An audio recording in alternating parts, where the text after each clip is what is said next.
Assalamualaikum warahmatullahi wabarakatuh. Berjumpa lagi dengan saya Yusuf Aditya. Nah, pada topik kali ini saya akan membahas bagaimana cara menjadi pribadi yang selalu beruntung dan dikejar rezeki. Nah, bagi teman-teman yang belum subscribe, silahkan subscribe. Dan bagi teman-teman yang baru datang yang menemukan channel ini, saya ucapkan selamat datang.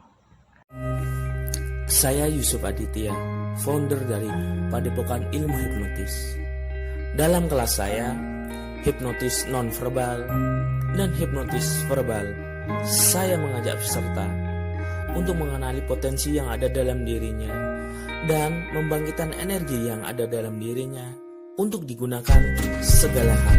Salah satunya untuk menghipnotis, untuk mempengaruhi, untuk menghipnotis alam semesta dan menghipnotis dirinya sendiri, yang bertujuan untuk menghapus mental block yang ada dalam diri, sehingga menjadi pribadi yang sangat luar biasa, penuh karisma, penuh wibawa, dan tentunya bermanfaat untuk lingkungan sekitar. Oke, nah hal yang pertama, bagaimana caranya menjadi pribadi yang selalu dikejar rezeki. Pertama adalah kita membuang yang namanya mental block yang ada di dalam diri, seperti itu. Mental block itu seperti ini ya. Pernah nggak teman-teman itu merasa bilang seperti ini, kaya itu sulit, kaya lama masuk surga, kaya itu jahat. Nah, mental-mental tersebut usahakan dihilangkan. Alangkah baiknya diganti, kaya itu baik. Dengan kaya saya bisa beramal, dengan kaya saya bisa berbagi, dengan kaya saya bisa menghajikan orang tua. Nah, tentunya masih banyak mental-mental yang lainnya. Silakan dirubah mentalnya atau mindsetnya. Dengan begitu, ketika kita merubah mental atau mindset kita, maka dengan sendirinya uang akan datang dengan kita karena kita merasa layak. Seperti itu. Itu yang pertama. Nah, yang kedua adalah dengan sarana memudahkan urusan orang lain. Seperti itu. Apabila teman-teman dimintain tolong atau apapun, ya coba dimudahkanlah urusan orang lain. Ketika teman-teman membeli benda dari manapun, usahakan kalau bendanya itu masih taraf wajar, usahakan jangan dinego harganya. Seperti itu. Alangkah baiknya ya harganya berapa Pak ya dibeli, seperti itu. Selama itu masih akal loh ya. Jadi usahakan sering-sering dengan berbagi, memudahkan urusan orang lain. Jadi ketika orang lain itu senang, yes, maka kita rasakan getarannya, betapa senangnya orang yang kita beli tanpa kita menego harganya. Tentunya kita boleh juga menego, tapi kita lihat dulu harganya masuk akal apa tidak masuk akal. Kalau masuk akal, alangkah baiknya jangan dinego, seperti itu. Jadi kita tetap bijak dalam menggunakan cara kedua ini. Terus yang ketiga, yaitu dengan cara kita sedekah atau berbagi. Nah, dengan kita sedekah atau berbagi, tentunya ini juga sangat spiritual ya. Usahakan ketika kita sedekah atau berbagi, kita mengakses perasaan yang damai, tenang, syukur. Nah, ketika kita memberikan sesuatu, nah coba diakses rasa bahagianya itu. Dan dilihat orangnya itu senangnya minta apa. Nah, itu coba dirasakan getarannya. Begitu juga teman-teman ketika masuk di tempat beribadah, nah coba dimasukkan dalam kotak, rasakan getarannya. Ketika kita masukkan uang dalam kotak seperti ini, nah kita rasakan betapa luar biasa getarannya. Nah, seperti itu ya teman-teman. Itu cara yang ketiga.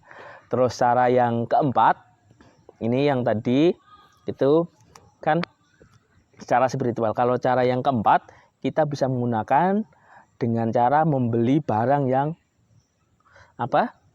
yang agak mahal sedikit, seperti itu. Tujuannya apa?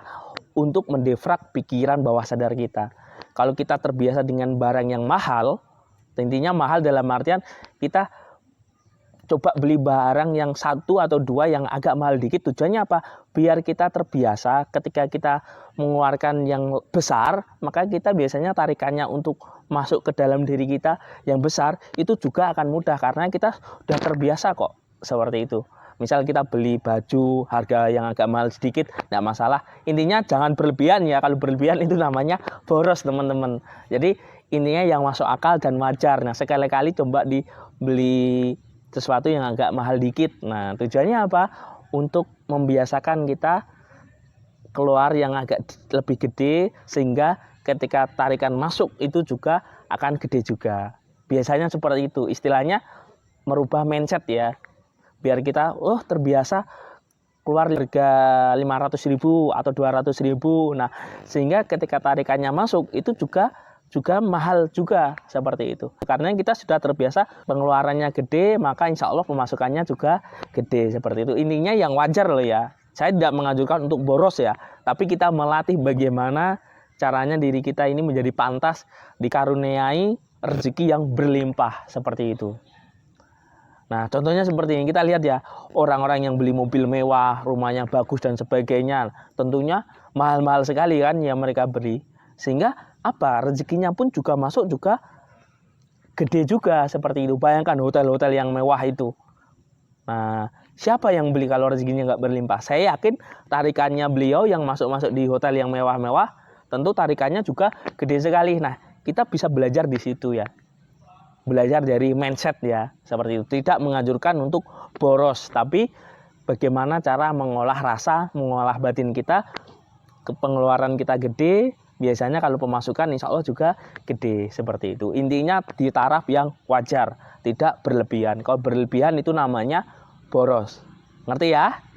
Mungkin itu saja tip bagaimana cara menarik rezeki di dalam diri kita agar lebih mudah, lebih cepat, dan tentunya membawa kebaikan dalam diri kita. Sekian dari saya, Yusuf Aditya. Nah, bagi teman-teman yang ingin mempelajari tentang hipnotis, hipnoterapi, ilmu daya batin, silakan Anda hubungi di nomor yang ada di deskripsi video ini.